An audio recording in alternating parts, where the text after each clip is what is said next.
Hello everyone, I'm Mike Matthews. I think most of you have probably heard about the arrangements of USC in helping manage the Savannah River National Laboratory, but I wanted to give you an update in case you have not heard the latest details. So this is August 9th, 2023, and in the next 6 slides I'll try to give you a quick overview.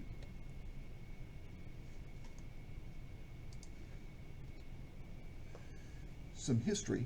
Back in 2020, USC joined with Clemson and these other universities as listed here to be the workforce development partners in Battelle Memorial Institute when they wrote a proposal to the Department of Energy to take over management and operation of the lab. Throughout all its previous history, the lab had been managed by an industrial contractor which also ran all of the site operations, manufacturing, cleanup, etc., etc. But this was an opportunity for the lab to become an independent research center. As part of that proposal, Governor McMaster wrote a letter pledging to seek significant state funding for the South Carolina universities. Now, in 2021, Battelle was chosen to run the lab. They formed a company called the Battelle Savannah River Alliance, BSRA. They won the contract, and then the lab became a federally funded research and development center, legally and structurally independent of the rest of the Savannah River site operations. Now, we had hoped that some of the governor's funding might come through in 2022.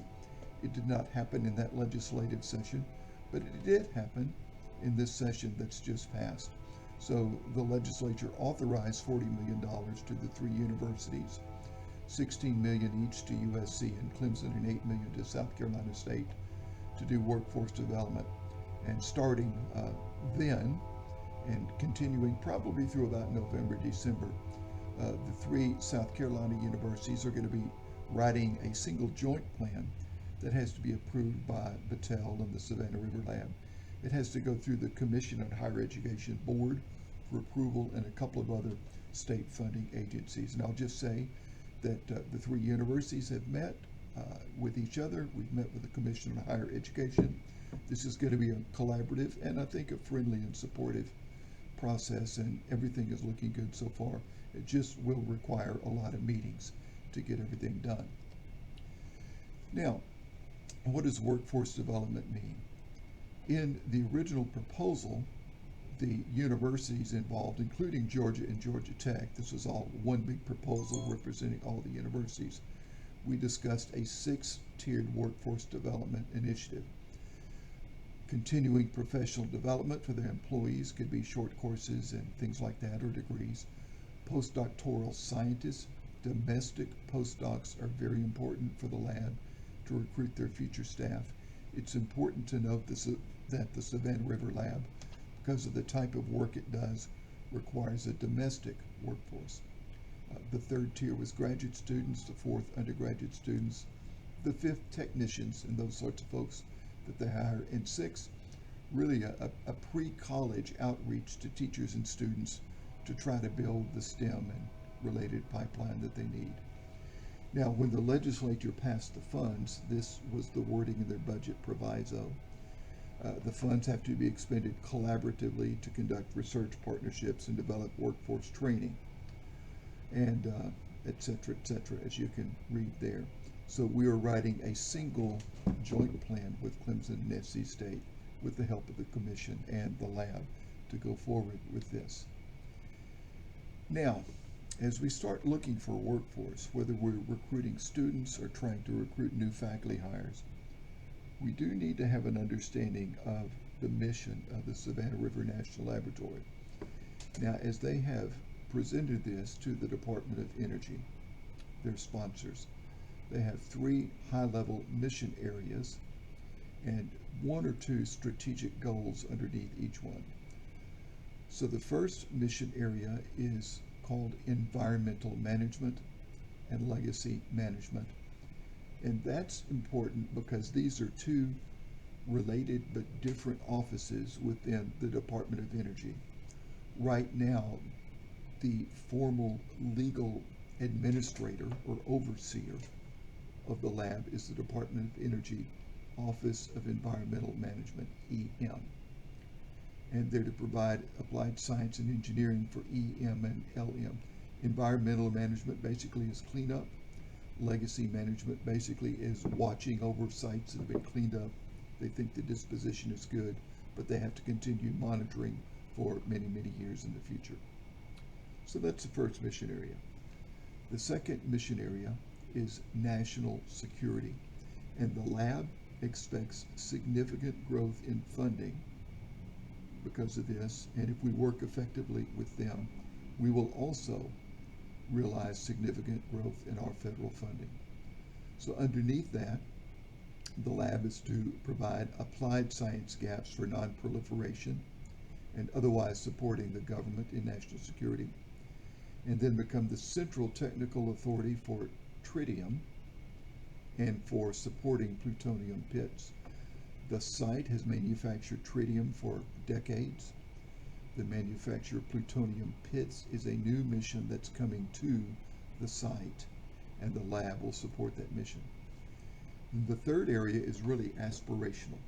The lab wants to grow in science, engineering, and energy, and they expect significant growth in funding.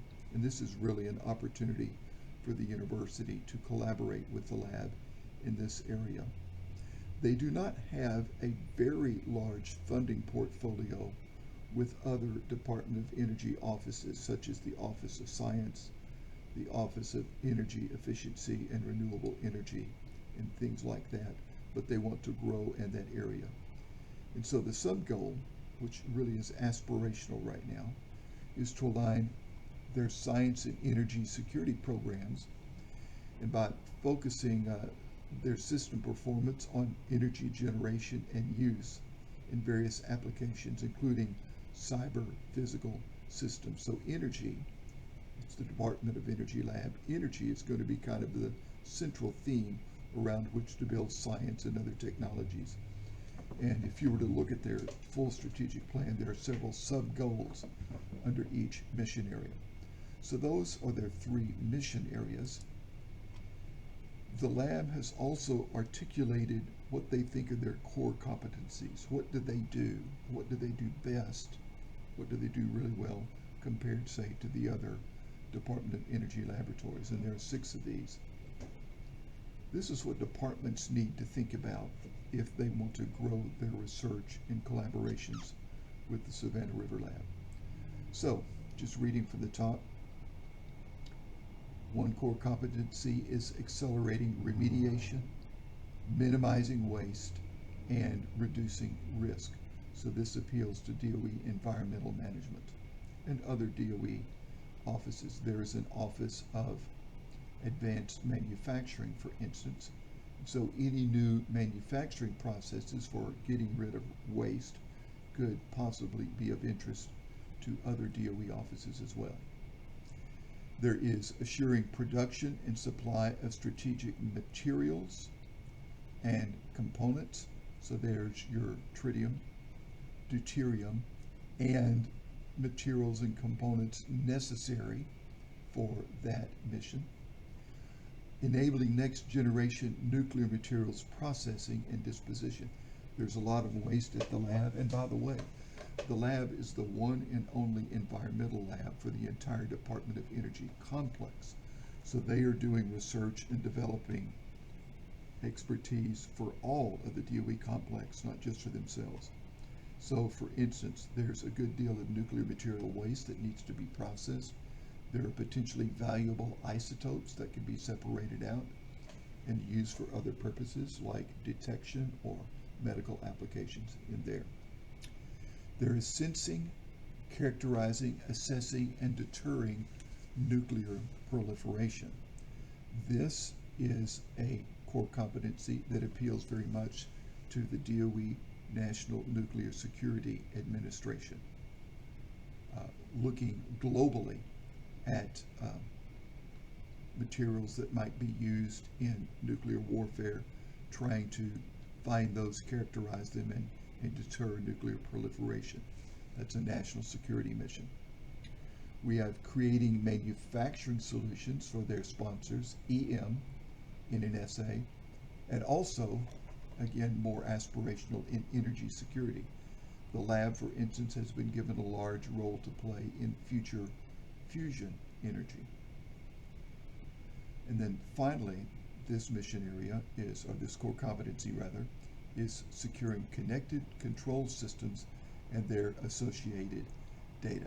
So lots of machines, robots, sensitive equipment, sensitive processes, high-speed data, data acquisition, data analysis, protection of the electrical grid, cybersecurity, all those sorts of things fall in under this core competency. And obviously this one is very much a cross-cutting competency that could go across a lot of areas.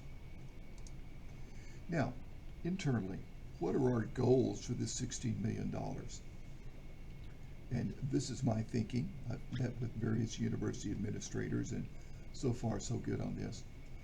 But we really need to use this funding with faculty hires, partnering with the lab, to catalyze a significant and enduring increase in federal funding from the Department of Energy, various offices in the Department of Energy, more than just EM and LM. But also, there are other agencies with similar national security needs, the Department of Defense, Department of Homeland Security, et cetera, et cetera. So this is an opportunity for the lab to increase its federal funding and for us to do the same by working with them. And this is not just going to be a one-time bolus of funds that fades off. We need to ensure sustainability. The second major goal is related to the lab's needs for domestic workforce. And many of our proposals, many of our funding agencies, particularly the mission agencies, are coming to us with heightened concerns about national security, malign foreign influence, getting a domestic workforce, et cetera, et cetera. And of course, our state stakeholders, the state governments, are very interested in what are we doing for the citizens and the students of South Carolina. So the second goal, I think, should be to establish USC as a go-to university for domestic students working in these areas supporting national security, energy, and the environment. And you might think of some other universities that you would put in this category as being a go-to university. Then, of course, as we do all this, we need to support the academic and strategic goals of the units and also of the university as it's positioning itself to be a better recognized partner supporting the state and its people. What's in progress? Well, as I mentioned, we're preparing this joint plan for several levels of external approvals. We're working internally and as well as externally on the plan. I'm starting to work with the graduate school and with the units on what it's going to take to recruit more domestic graduate students, primarily to STEM fields, but other fields, relevant fields that may be identified. Working with the provost office and the units and the Savannah River Lab about formulating strategies and expectations for any faculty hiring that might come about with this. The faculty hiring is going to need to help the university make some noticeable changes in federal funding quickly. So I'm thinking more along the lines of senior hires right now rather than junior hires. Then, of course, I think it's important for us to work on messaging about our partnership with the lab and with the DOE and the other mission agencies as well. So that's the update. Feel free to reach out to me with any questions or comments. I'd be glad to come and meet with your units to answer any questions. And thanks very much.